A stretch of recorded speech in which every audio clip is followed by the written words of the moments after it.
implementation of the bipartisan infrastructure law.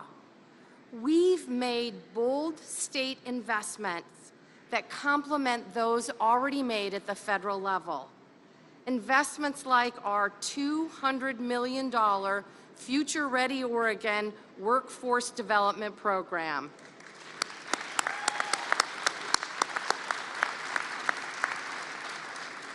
As well as significant investments in affordable housing and care.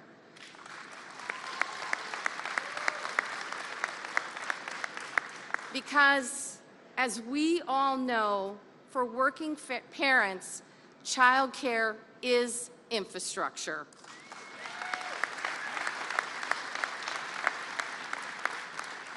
Mr. President, we are so grateful for your leadership as we work together to build a safer, more resilient, just, and equitable United States of America.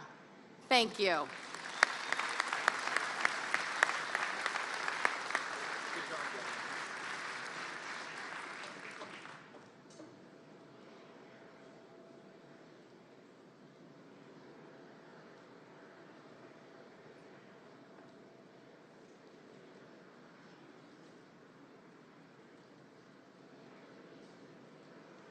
Please welcome Congresswoman Suzanne Bonamici, Congressman Kurt Schrader, Congressman Pete DeFazio, and Congressman Earl Blumenauer.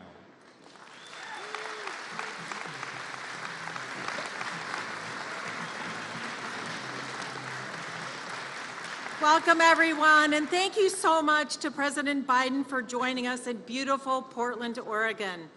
I'm so grateful for the President's work to get the bipartisan infrastructure law across the finish line.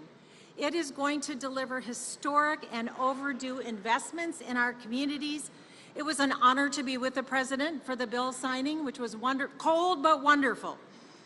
This funding will not only make our roads and bridges safer and expand clean energy infrastructure, it is also going to create thousands of good-paying jobs.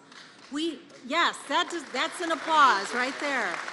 And we have a tremendous opportunity to expand careers in infrastructure and to open doors of opportunity to those who have historically been left behind, especially women and people of color.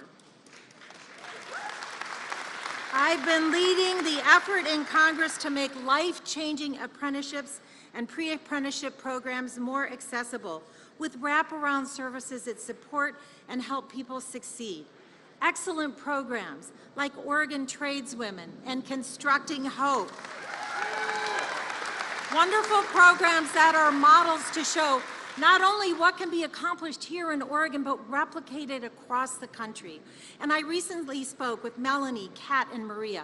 They told me how their pre-apprenticeships gave them a path to a good paycheck and opened the door to home ownership and a better future for their families.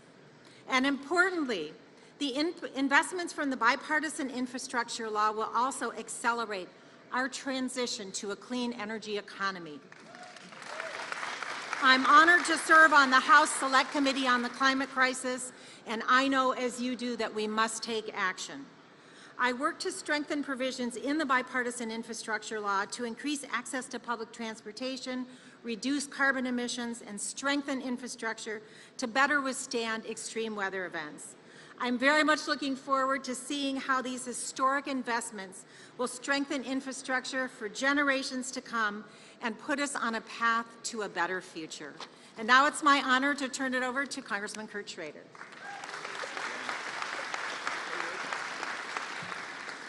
Thank you, Suzanne, and thank you all for coming for a typical April day in Oregon. You know, sunny, pretty nice. The President's going to have a total misimpression of what it's like here.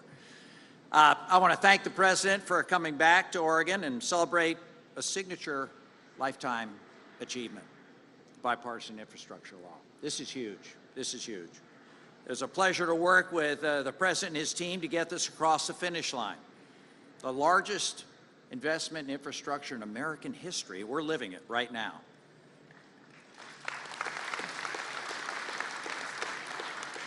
As folks have said and will say, you know, the transportation elements, the water infrastructure, the climate resiliency, and the broadband investments are going to be legendary.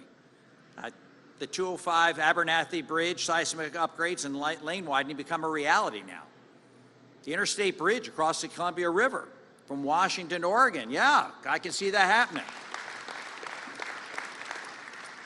And getting very parochial here, in a meeting with ODOT this week in my district, down in Marion County, I was told that thanks directly to the bipartisan infrastructure law, that treacherous Aurora-Donald interchange between Portland and Salem is going to be completely rebuilt over the next few years with your help.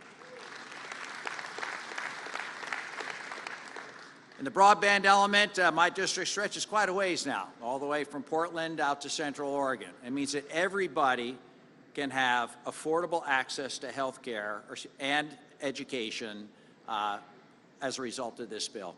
I mean, this is going to be life-changing for ranchers, farmers, low-income families like we've never seen before. And a key element that I worked pretty hard on was the Western Water Storage and wildfire mitigation part. That's a big deal out here, as the president's come to learn. With climate change threatening our rural communities regularly with catastrophic wildfires in eastern Willamette Valley and certainly in Central Oregon, forest management and water storage become very, very, very critical. It'll put rural Oregonians back to work and create healthier, climate-friendly forests. Appreciate the president making all this happen. We're lucky to have him as our president at this point in time. I'd like to introduce one of the chief architects of the transportation bill, if not the chief architect, Congressman Peter DeFazio.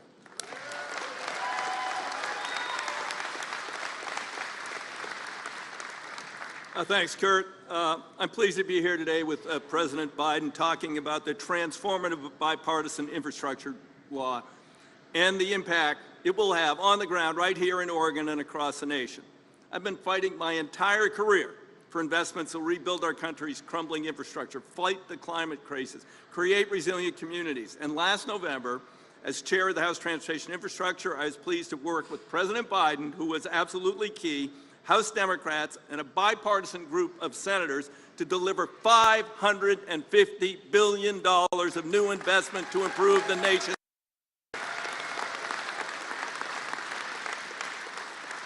The breadth is broad.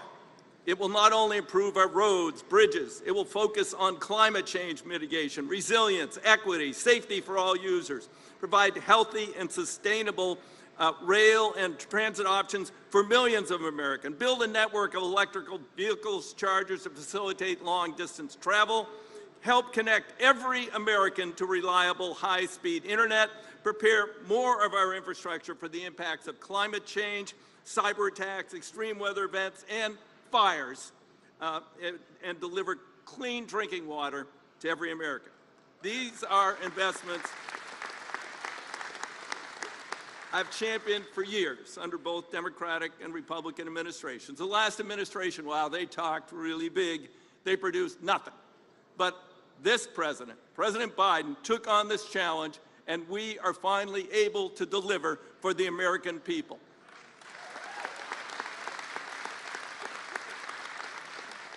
Right now, our country faces significant challenges: existential threat of climate change, systemic and persistent racial injustice, and an economy that rewards wealth instead of work. The truth is, the bipartisan infrastructure law will spur economic growth, strengthen our global competitiveness, and provide millions of good-paying jobs that can't be sent overseas, and will make our communities, including the communities right here in Oregon, more resilient, more equitable, and more livable.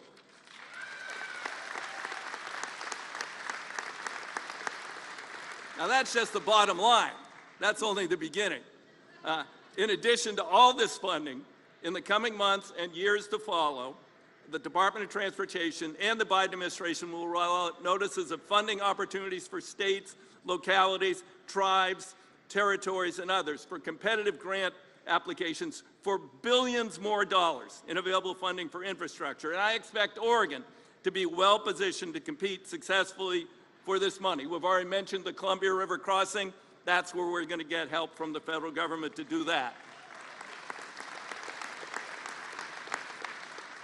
But I would be remiss if I didn't mention that the director of the Port of Coos Bay is here, John Burns, and that the Port of Coos Bay, working with a 5-star development firm, has a vision.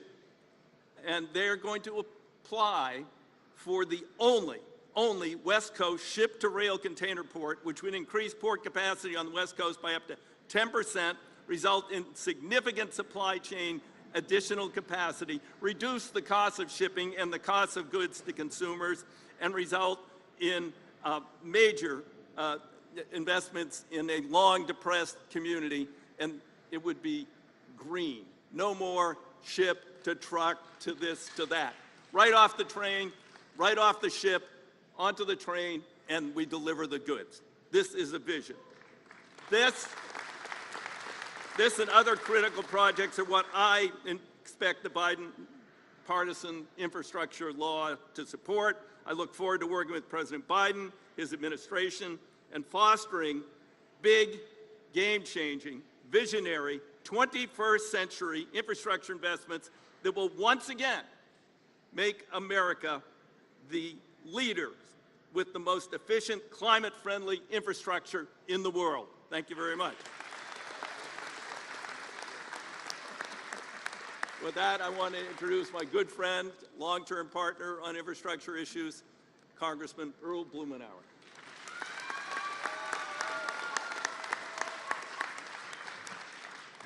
I don't know about you.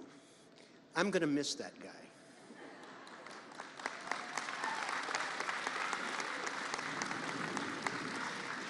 Make no mistake, we wouldn't be here today without Peter.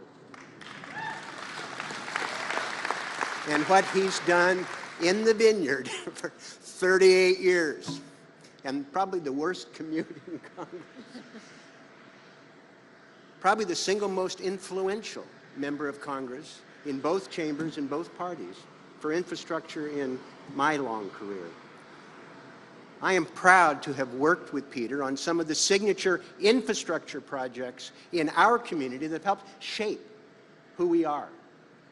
Light rail, streetcar, what we've done in terms of the Tillicum Crossing, the longest bridge in the United States with no car traffic.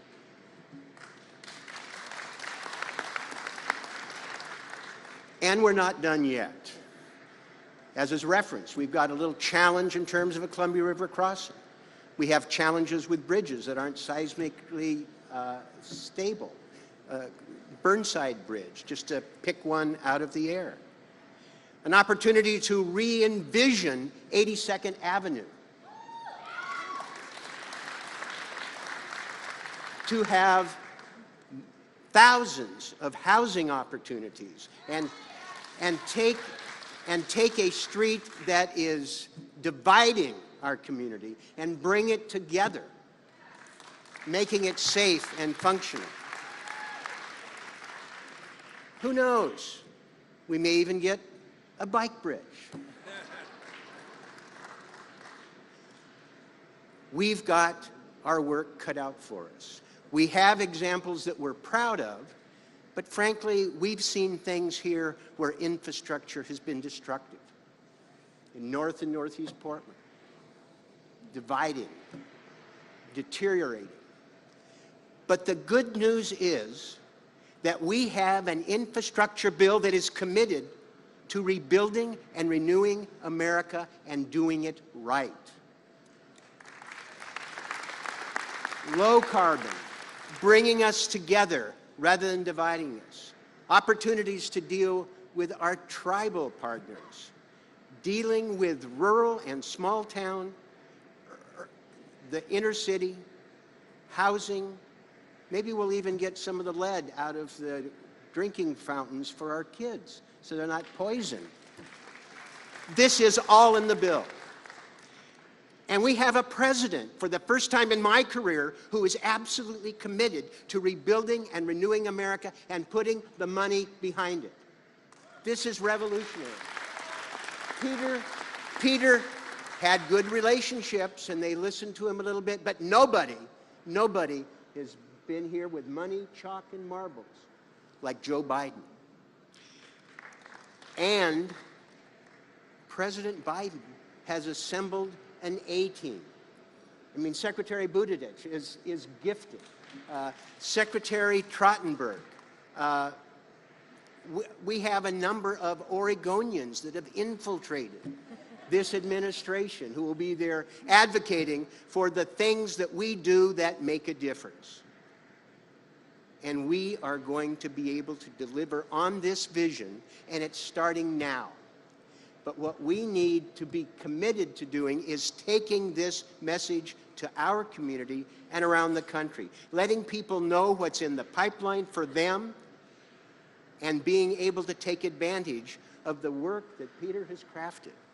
The dividends will pay for years to come for women, for people of color, for people of all incomes in all areas of our community. I could not be prouder to be here today to celebrate this, to celebrate it with you, and so many of our partners here in the audience who've helped make this happen. Thank you. Thank you.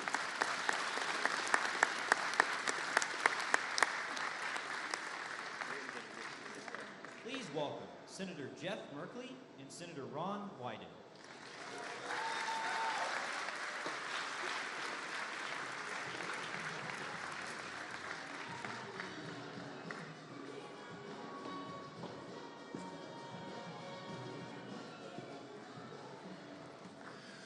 Everybody ready to celebrate some infrastructure building? No, we were out looking at that airport roof, and the president was asking, how are we going to get it over the airport? I was wondering the same thing. It's an incredible project being assembled out there, an incredible investment in mass timber. And which state is the leader in mass timber in the United States of America? Oregon. No, it's not long ago that D.R. Johnson down in Riddle, Oregon was putting together the first very handcrafted press for mass timber. And now we have a whole industry taking off, a whole convention last week that had thousands and thousands of people attending about how we're going to rebuild America using mass timber. So we love those products here in the United States of America, and we want to take and sell those products to the entire world. You know, mass timber is great for sequestering carbon, and it really beats out steel and concrete.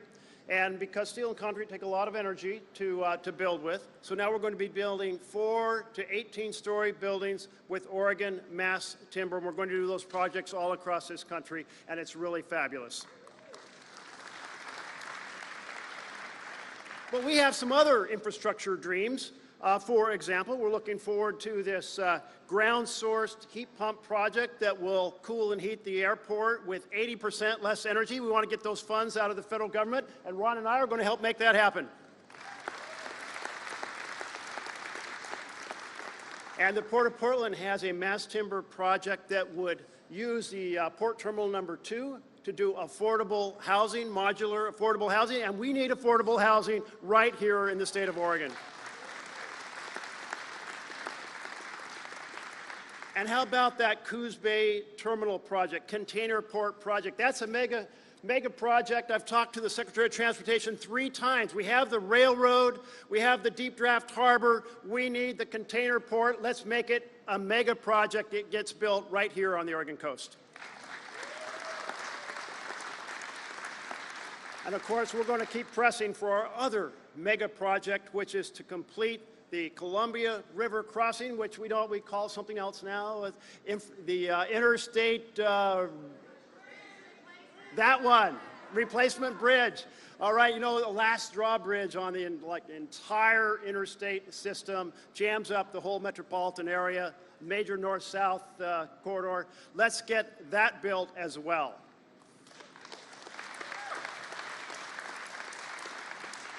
You don't get it done without a president that led the effort to get the infrastructure bill done. And that's why we're here and to celebrate with President Biden for making sure his signature got onto that bill. And we have these projects all across America. Thank you, President Biden. But we also don't get these projects done without the men and women who build them. So everybody who's involved in construction trades, wave your hand. Yay.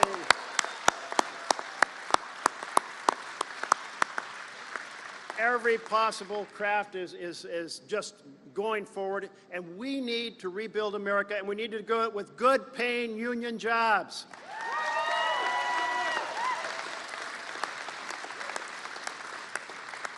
And while we're rebuilding, let's rebuild our energy system as well.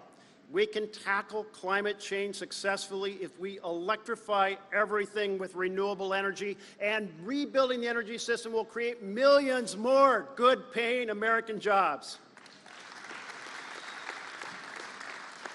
So, Mr. President, we are here with you, to celebrate rebuilding America, to celebrate conquering climate change. We can do it. We can do it with products made in America and good-paying American jobs. We will all go forward together to make this happen. Thank you.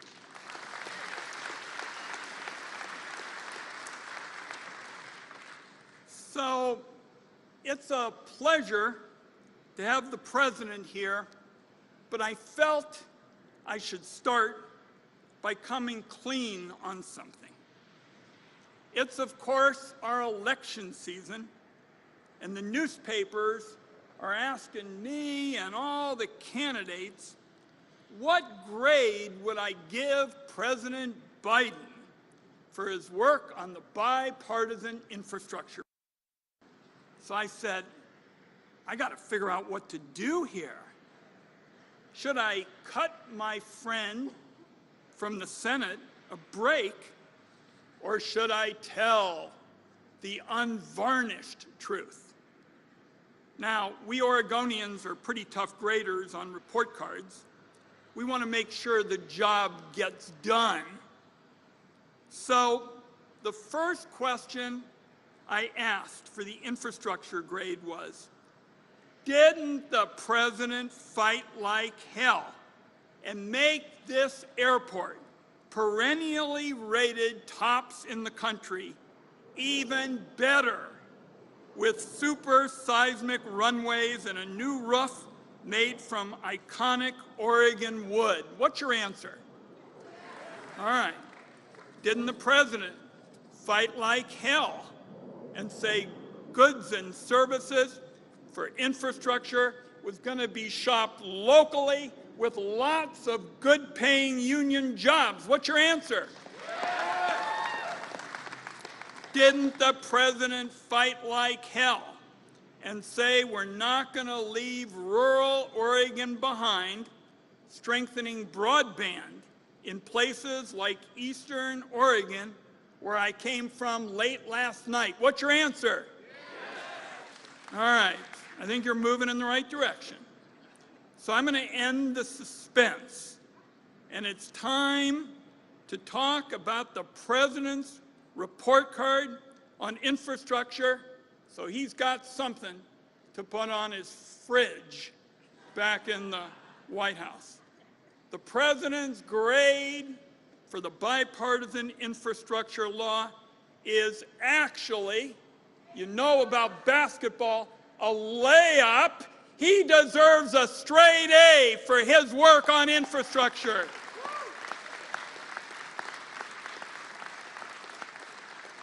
Where is John Burns from Coos Bay? John, get up for a minute. Peter talked about you. Jeff talked about you. Peter and Jeff and I are going to make sure that John ends decades of frustration on the South Coast, moving goods in and out. John is going to make sure we have jobs and growth on the South Coast.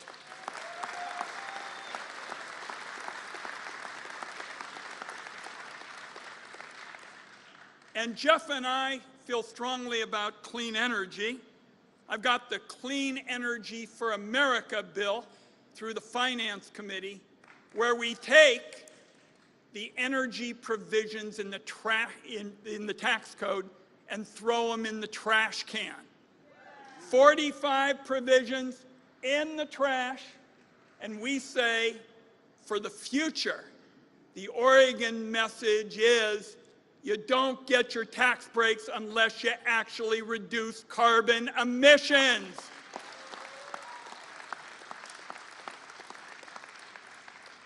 So my colleagues covered so much that was important, but I just want to talk for a moment about the President's support for a stronger domestic semiconductor industry here in Oregon and in America.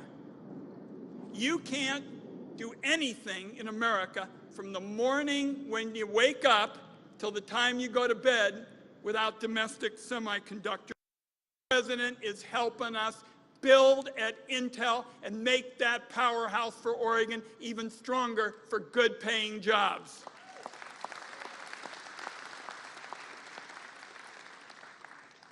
Investments, friends, that get into every nook and cranny of Oregon.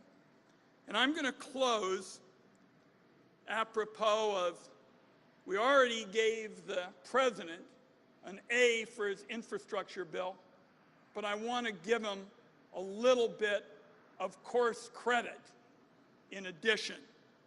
You probably know that the President has said it's time to end this tax system where there are two tax codes. One for nurses and firefighters that's mandatory, that they pay every single paycheck. And another tax code for some of the billionaires that can kind of pay what they want when they want to. And the President has said that's not right. He thinks that the billionaires can be successful even if they actually pay some taxes. And I want you to know, with the President's help and my work as chairman of the Senate Finance Committee, we're going to ensure that we have a tax code in America that gives every person in America the opportunity to get ahead, to be successful. And the President says it's time that the billionaires pay their fair share of taxes, like nurses, teachers, and firefighters. The President says it, and I want you to know, as your senior senator, I say, so do I. So, we thank the President for being here. He's taken home that A infrastructure to put on his refrigerator. We want to have him know we look forward to working with him on the next big bill, which is to ensure that we can compete better against China, because you all know that China has figured out ways to cut corners. And we've got to protect our workers and our jobs, because our workers can beat out anybody, whether it's China, if there's a level playing field. So the President's going to come out and speak in a moment. You can tell him what you think about these issues, about making sure that we have a domestic semiconductor industry. By the way, we had a wonderful tour that the President helped us with. His trade ambassador came. Senator Merkley and I went to Astoria, and the Congresswoman was with us. It's been her talked about jobs for the fishers on the Oregon coast, and then we went to Intel, and the three of us said, that's Oregon's fish and chips tour. And the President's helping us with that as well. So whether it's infrastructure, domestic semiconductors, tax fairness, the exciting work being done in Coos Bay, we ought to be very, very thankful, friends, that this President has said that he wants to make smart, effective investments in our state and our country. Let's let him know that when he comes out in a couple minutes. God bless.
Ladies and gentlemen, please welcome the President of the United States, Joe Biden, accompanied by Lauren Hudson, apprentice electrician for the International Brotherhood of Electrical Workers, Local 48.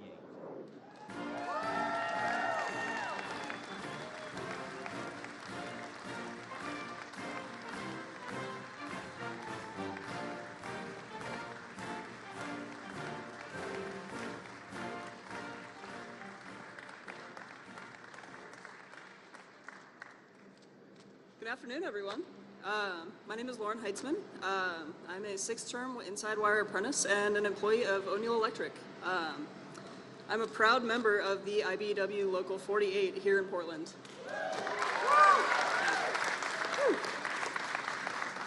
I've been honored to be a member of the community of workers transforming PDX, and I have marveled at the feats of modern engineering carefully reworking this space into a concourse of the future. They say this project, built with the help of federal infrastructure dollars, will fuel industries, tourism, and allow the region's economic engine to take flight.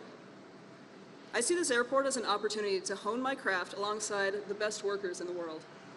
This airport is an opportunity, this airport is the firm foundation for families to grow and flourish. I grew up in a single-parent home. My mother often went hungry so that I could eat. She had jobs, college degree, but no health insurance. We had a car, but not really any money for major repairs. I myself have been a barista, a TSA agent, an officer, and even for a short time, a professional mountain biker. That was fun. I could have taken one of a million paths. What drew me to Oregon is the wide open spaces. It was only by chance that I ended up an electrician. That's awesome. That chance has brought me to the IBEW. To me, not only is this project a symbol of modern advancement and ingenuity, it is the vehicle for the promise of a better life. This airport is a landmark. I will forever drive by and see it as a symbol of how far I've come. Projects like this change lives and keep Oregon moving forward. Today, I can buy new boots, or even the latest and greatest mountain bike. But more importantly, I have health care. I have a pension, and I have the security of good pay. And that extra income, I can take my mom grocery shopping whenever she wants. Yes.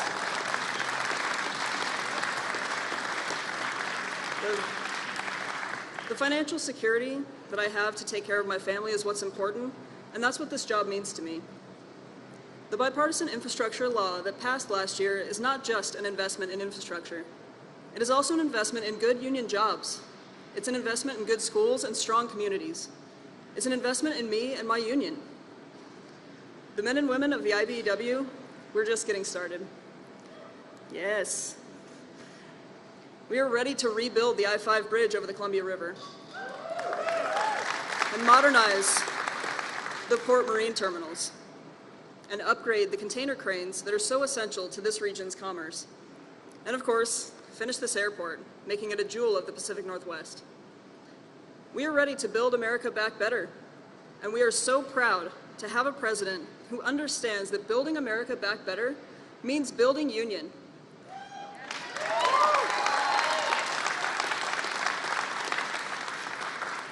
And now, it is my absolute honor to introduce you to the President of the United States, President Joe Biden.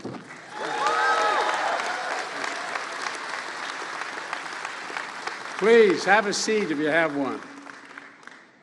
Thank you all very much. It's great to be back in Portland. It's great to, and Lauren, thank you very much for that introduction. And Mayor Wheeler, thanks for the passport into the city. Being a mayor is the toughest job in American politics. They know where you live, and everything that affects them, they look to you for answers. Governor Brown, thank you for welcoming me back to Oregon. And Colonel, I want to thank you and the 142nd Wing of the Red Hawks of Oregon, the Air National Guard, for hosting us at the base today. We're making a lot of work for you. I understand that. I also want to thank Oregon's outstanding members of Congress. Ron Wyden. Ron has been a leader in the Senate fighting for clean energy and jobs for a long time. And now he's chairman of a finance committee, which makes him the king of the Senate. But Working to make sure that teachers and firefighters don't pay a higher tax than billionaires, which in many cases they do. We're going to get it done, Ron. We're going to get it done. And Senator Jeff Merkley, a leader on climate and foreign policy, and you know, we've been together, put together this bipartisan infrastructure bill. Jeff was a key leader in getting that done. He made sure it included the money for wildfire prevention, help prevent and respond to fires like the thousands that burned 500,000 acres, 500,000 acres across Oregon last year. All those major fires that took place since I've been in office with FEMA. I've been in a helicopter from Northern California to these across the northwest and into the state of Idaho. It's just devastating what's happened, what continues to happen. And Congressman Pete DeFazio, chair of the Transportation Committee. Pete's helped ensure that we're going to rebuild the country, and we buy American. We buy American. And look, with union workers and U.S. Steel, we're going to miss Pete. We're going to miss you, Pete. I don't know. I wish you weren't leaving. And Congressman Earl, where's Earl? There, Earl, thank you. Earl had me right here on a bicycle, but I don't mind. But I got a new one. It's really not a little race. Anyway, a critical voice in Congress when it comes to investing in infrastructure. Earl helped bring together labor and business to help get this done. And Congressman Kurt Schrader, he's played a key part in the progress we've made as it helps economic growth and clean energy. Thank you very much, pal. And he's strong and consistent voice to make sure we modernize our infrastructure and help Oregon and everyone all across America. You know, the last guy that had this job talked about Infrastructure Week. Every week he talked about Infrastructure Week. It didn't come for 4 years. Well, I gave you Infrastructure Decade. This is for 10 years. $1.4 trillion. And Suzanne, who works tirelessly to ensure that we have left out, no one's left out, you know, including women and people of color. We're building a better America. When I got elected, I said, and I meant it, people weren't sure I really meant it, but I said, I want my administration to look like America, and it does. There are more women in my administration than men. There are more women in positions of consequence. There are more African Americans judges that have been appointed than every other president combined has appointed. Folks, I want to thank you all for everything you're doing for the people of Oregon. We're here today to talk about investments we're making to modernize this airport, and this is an economic engine for the entire region. Though through the bipartisan infrastructure law, we're investing $25 billion to upgrade and modernize American airports out of the money that is over $1 trillion we're spending in infrastructure. Airports all across America are second rate. I used to tell the story that if, in fact, I dropped you in the middle of the night in an airport in China and an airport in the United States, took a blindfold off and said, where you were, you'd think the one in China was in America. We've fallen behind. We haven't invested in ourselves. And I want to thank Ron and Jeff, Peter, Earl, Kurt, Suzanne for helping prove that America can do big things again. We can do anything we want to do. It bothers the heck out of me that there's this belief that we can't do big things anymore. But we can. We're proving we can. And we must build a better America. And a good place to start is right here in Portland. Folks, look, Portland International Airport is a perfect example of both the need and the opportunity and the ability to make progress. I don't have to tell you that it's an essential economic engine for the entire region, not just Portland. A lot of folks may not know it, but this airport employs 10,000 people. 10,000 people. Every day they show up, airline workers, technicians, retail workers, maintenance staff, and more. In addition, 20 million people travel from this airport every year, bringing 330,000 metric tons of cargo in and out of this state through this airport in the air. Shipping seafood from Oregon to fishermen all across America, all across the world, quite frankly. Bringing goods from every corner of the country to Oregon homes and businesses. But here's the deal. It's been much too big and too long since America's invested in our own airports, our ports, and our rails. We haven't done it. We used to have the best infrastructure, rated the best infrastructure in the world. This is a fact. We are now ranked by the international community as 13th best infrastructure. 13, the United States. We've stopped investing in ourselves. We stopped investing in our people. We stopped investing in America. And I know people are tired of hearing me say it, but this time we're going to lead the world and invest in ourselves, invest in the nation, and invest in our people. That's the place to start.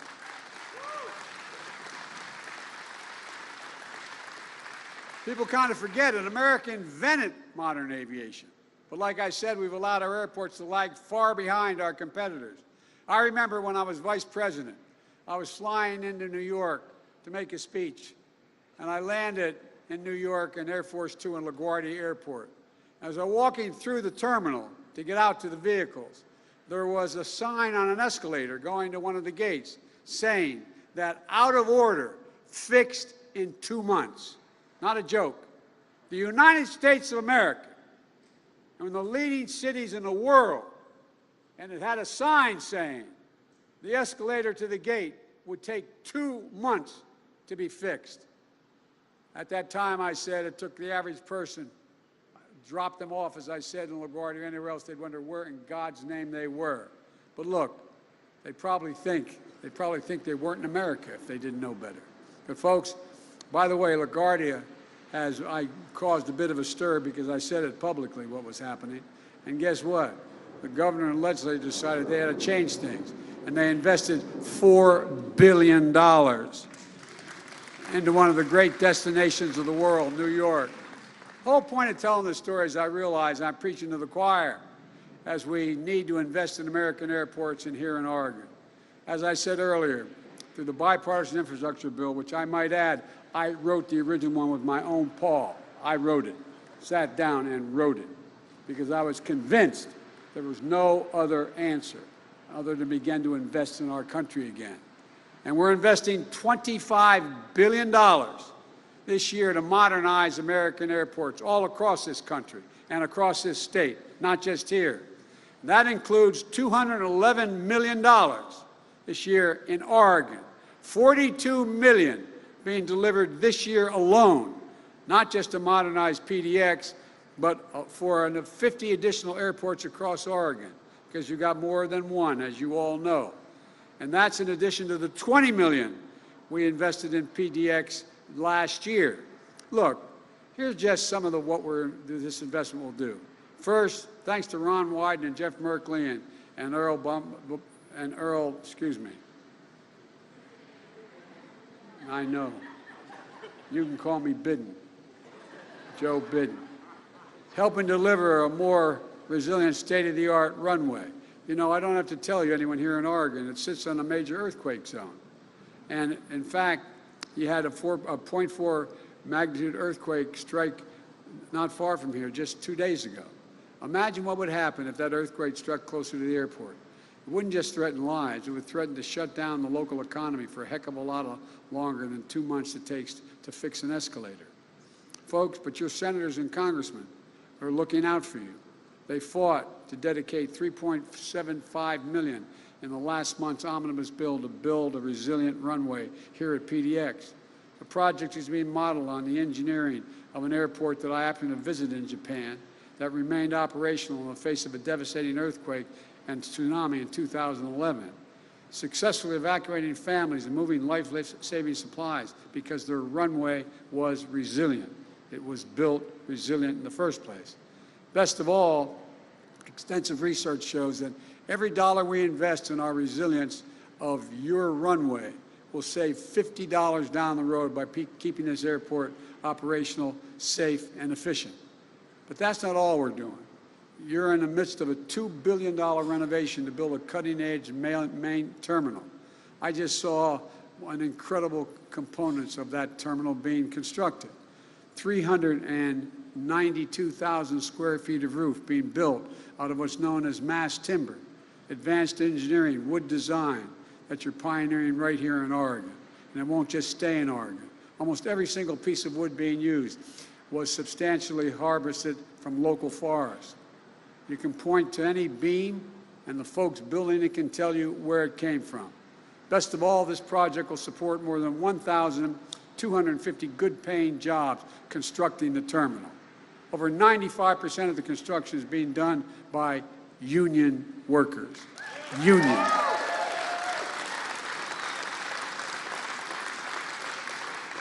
Someone criticizing me too, I guess it was now 2 months ago, said, you know, you use the word union more than all presidents combined.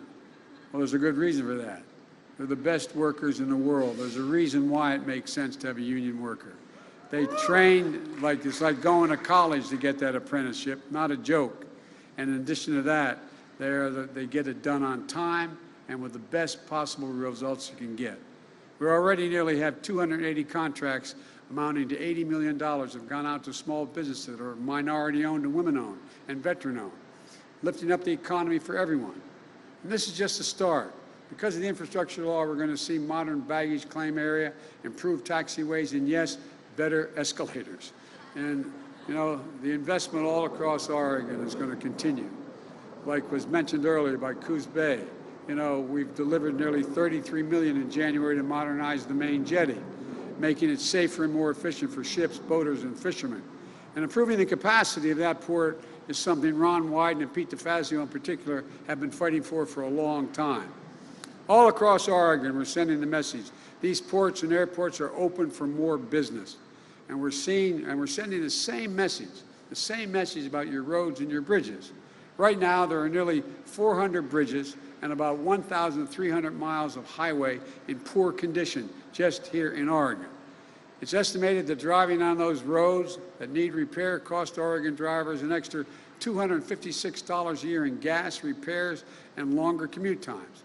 That's a $256 hidden tax on Oregon drivers. And thanks to the infrastructure law, we're making the most significant investment to modernize roads and bridges in the last 7 years since Eisenhower's interstate highway system. This year alone, we're delivering $662 million to fix roads and bridges in Oregon, plus an additional $53 million in dedicated funding for bridges. We're also going to start replacing 100% of the lead pipes and water lines that go into homes and schools in this country.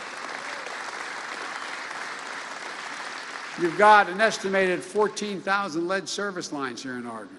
Because of the infrastructure law, we're getting rid of the poisonous pipes and delivering $92 million to Oregon this year to provide clean and safe water.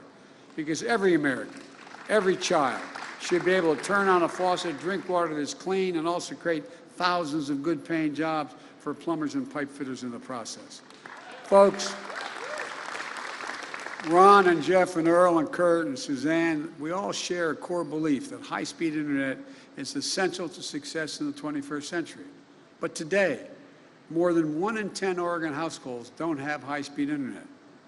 And this law delivers $100 million to Oregon to make high-speed internet affordable and available everywhere in the state, urban, suburban, and rural, creating jobs for union technicians laying down those broadband lines. Never again should a parent have to sit in their car, drive to McDonald's parking lot, sit there with their child to get online so they can do their homework, which was happening during the pandemic.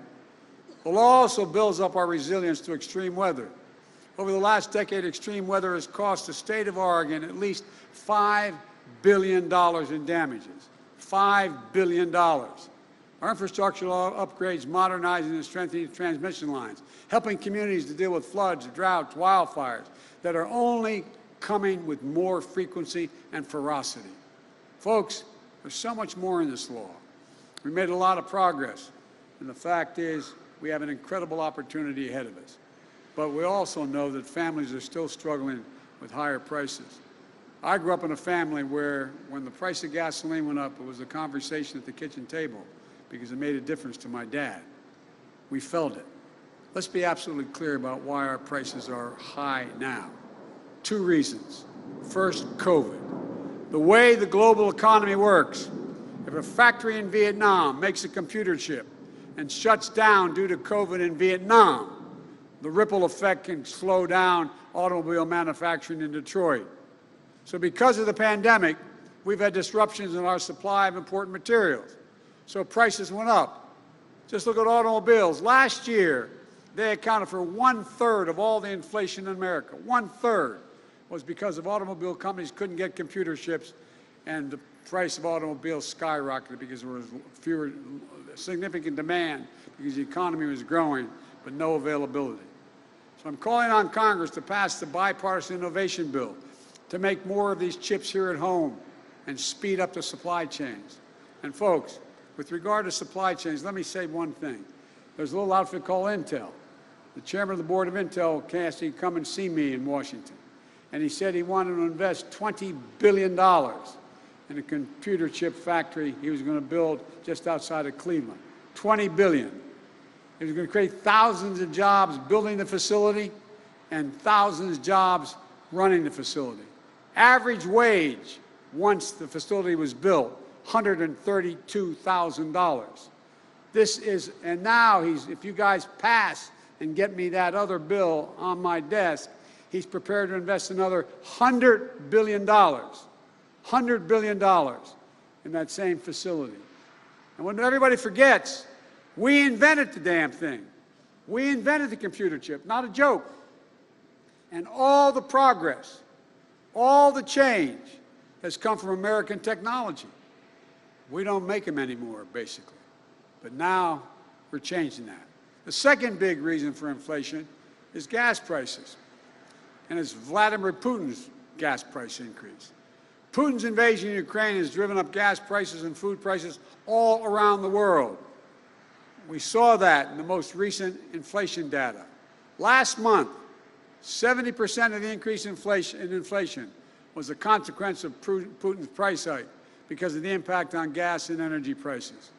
And doing everything I can to bring down the price to address Putin's price hike. That's why I authorized the release of 1 million barrels per day for the next 6 months from our Strategic Petroleum Reserve. And I worked with oil producers to ramp up production. I coordinated the release with our partners all around the world because I spent a lot of time with them. And they agreed, over 30 countries agreed to release 60 million additional barrels over the same for another 240 million barrels over the next 6 months. The largest collective reserve release in history. Nations coming together to help deny ability to Putin to weaponize his energy resources against American families and families in Europe and around the world. And Americans should be seeing some savings, which are already seen in the price of gas coming down. But we need to do something else. We need to get off this roller coaster of relying on oil. We need to declare America's energy independence. We need to accelerate our path to clean, renewable energy that includes adoption of adaptation of electric vehicles like cars, trains, school buses, and transit. We found new battery technology that is just amazing. Beyond gas prices, I've called on Congress to move immediately to lower the cost of families' utility bills, prescription drug costs, while lowering the deficit and reducing inflationary pressures. Folks, give you one example. There's over 200,000 children in America with type 1 diabetes. They need that vial of insulin all the time. If they don't get it, you know what the average cost for that is nationwide? $647. That's how much it costs them a month. Not only is a concern if you don't have the insurance, you don't have the income. Imagine being the parent, robbed of your dignity, knowing you don't have ability to help your child at all, and seeing what's happening. You know how much it costs them to make that one vial? $10, T-E-N dollars. $10. With a little bit of help, and I know my colleagues support me, with a little bit of help, and a few Republicans getting out of the way in the United States Congress, because none of them are helping, we can lower that price to $35 a month, and they still make 3.5 times what they paid for it. Make a difference in families' lives. We can do it without raising taxes a penny, and anyone making under $400,000. No one making under 400 grand see a penny in their taxes go up. That's the best way Congress can address inflation right now. Lower the cost of other things for people, everyday people working like hell just to keep food on the table. Let me close with this. When I was running for office, I'm sure you heard me say 1,000 times, I was going to build this economy from the bottom up and the middle out. Because when that happens, everybody does well. The wealthy do very, very well. The poor have a way up, and the middle class can grow. As my dad would say, and just have a little bit of breathing room. Just a little bit of breathing room. So we're going to deal in the people and the places that have been left out and left behind. We're making progress. Over the course of my presidency, our recovery has created 7.9 million jobs. More jobs created over the first 14 months of my presidency than any presidency in American history. Over 420,000 manufacturing jobs. Who says we can't manufacture our way through all of this? We are the best workers in the world. Not a joke. Unemployment nationwide is at 3.6%, down from 6.4% when I took office 19 months ago. The fastest decline in unemployment at the start of a term of a president ever recorded. Oregon, you just added 122,000 jobs, and unemployment has dropped from 6.4% to 3.8%. Last year, and during all this time, don't listen to my Republican friends in Congress, last year, my budget reduced the deficit by $350 billion. Hear me? We didn't increase the deficit a penny. We reduced it by $350 billion. And the budget I submitted, we're on our way to getting done this year in 2022. We're on track to reduce the deficit by more than $1.3 trillion. $1.3 trillion. The largest one-year reduction of deficit in American history. It's particularly important now as we work to reduce the pressure on inflation. Oregon and America have gone from being on the mend to being on the move. We just got to get the hell out of our own way. So we're coming forward with challenges from strength, positions that we're in, not like we've been before. I'm more optimistic about America's potential today than I've been any time in my career.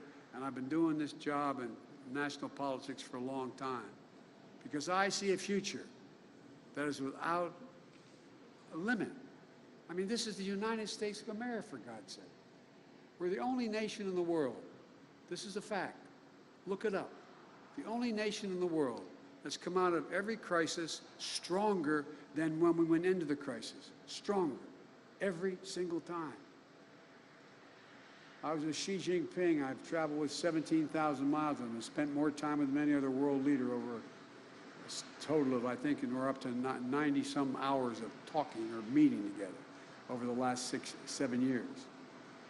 And we were in the foothills of the Tibet, and he asked me, he said, I had a translator and he had a simultaneous translator. And he said, can you define America for me? This is a true story. He repeats it. I said, yeah, I can, in one word. And he looked at me. He said, what do you mean, in one word?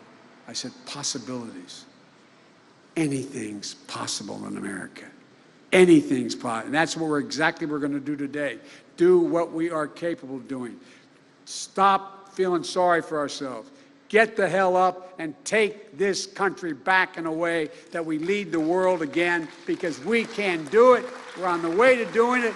And with the help of your delegation, we're going to get it done. I mean it. There's nothing beyond our capacity. God bless you all, and may God protect our troops. Thank you, thank you, thank you. Appreciate it.